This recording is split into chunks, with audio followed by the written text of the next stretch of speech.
अस्सलाम वालेकुम।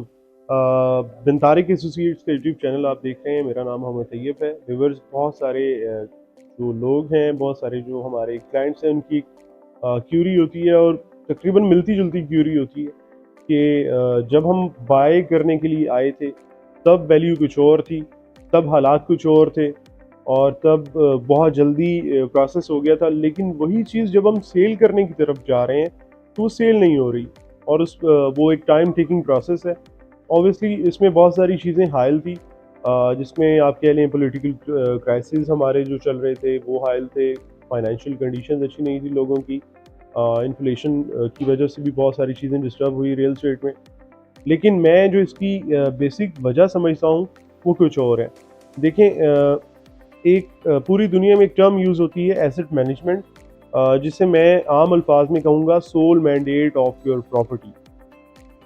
इसका सिंपल अल्फाज में मतलब ये है कि आप 10 लोगों को या 15 लोगों को अपनी प्रॉपर्टी सेल करने के लिए जब देते हैं, वो 10 से 15 लोग मार्केट में जब वो प्रॉपर्टी चलाएंगे या किसी भी सेलर को आपकी प्रॉपर्टी कोट करवाएंगे तो सबकी प्राइसेस मुख्तलिफ होंगी। ठीक है, तो ये एक बेसिक वजह है जिसको आपको समझने की ज़रूरत है। चंद चीज़ें, चंद पॉइंट्स इसमें मैंने हाईलाइट किए हैं, वो आपके साथ डिस्कस करता हूँ। देखें, आप एसेट मैनेजमेंट कंपनीज इस वक्त काम कर रही हैं जो कि मार्केट को अच्छा समझते हैं, मार्केट पर जिनकी अच्छी ग्रिप है, उन लोगों का इंतखाब करें। उसके लिए जो पहला पॉइंट मैं कंसीडर करता हूँ कि आप मार्केट में कोई भी अच्छी कंपनी, कोई भी अच्छे शख्स का इंतखाब करें। आप उसके साथ एग्रीमेंट साइन करें बिटवीन 15 टू 90 डेज़ कि इन 15 से 90 दिनों के दरमियान वो आपकी प्रॉपर्टी सेल करने के मजाज होंगे ऑन सोल मैंडेट, मतलब सिर्फ आपका जो एसेट है वही लोग सेल कर सकेंगे, इसके अलावा मार्केट में वो वाला ऑप्शन किसी के पास नहीं होगा। और दूसरा पॉइंट मेरा ये कहने का मकसद बिल्कुल भी नहीं है कि आप किसी भी टॉम डिक एंड हैरी को अपना प्लॉट दे दें, अपना विला दे दें या अपना अपार्टमेंट दे दें कि आप सेल करें।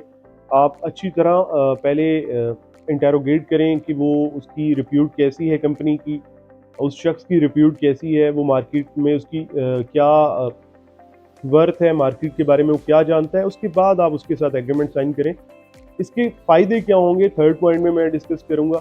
सबसे पहले तो ये देखें कि जब आप एक बंदे के साथ एग्रीमेंट करेंगे तो वो दिलो जान से आपकी प्रॉपर्टी पर काम करेगा, क्योंकि उसे भी इस चीज़ का एहसास होगा कि आप इस प्रॉपर्टी को अगर सेल करना चाहते हैं सिर्फ उसके पास है, और ऑब्वियसली गिव एंड टेक है। उसको पता होगा कि ये प्रॉपर्टी मैं सिर्फ मेरे पास है, मैं इसे सेल करूँगा तो इस पर मुझे इतना कमीशन भी आएगा।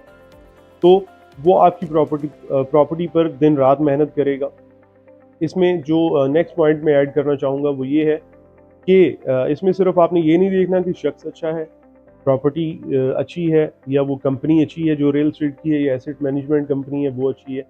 आपने खुद भी एक एनालिसिस करना है मार्केट में कि जो चीज़ आप सेल करने के लिए जा रहे हैं मार्केट में, उसके आसपास की जो प्रॉपर्टीज़ हैं, लेट्स से मैं एग्जांपल अगर दूं कि आपका प्लॉट स्ट्रीट नंबर 20 में है या आपका विला स्ट्रीट नंबर 20 में है, सपोज आपका विला या प्लॉट नंबर 10 है, तो आपने देखना है कि उस 20 नंबर स्ट्रीट में जो मज़ीद प्रॉपर्टीज सेल हो रही हैं उनकी क्या प्राइस है, ब्रैकेट प्राइस क्या है, इसके फ़वाइद आपको क्या होने वाले हैं।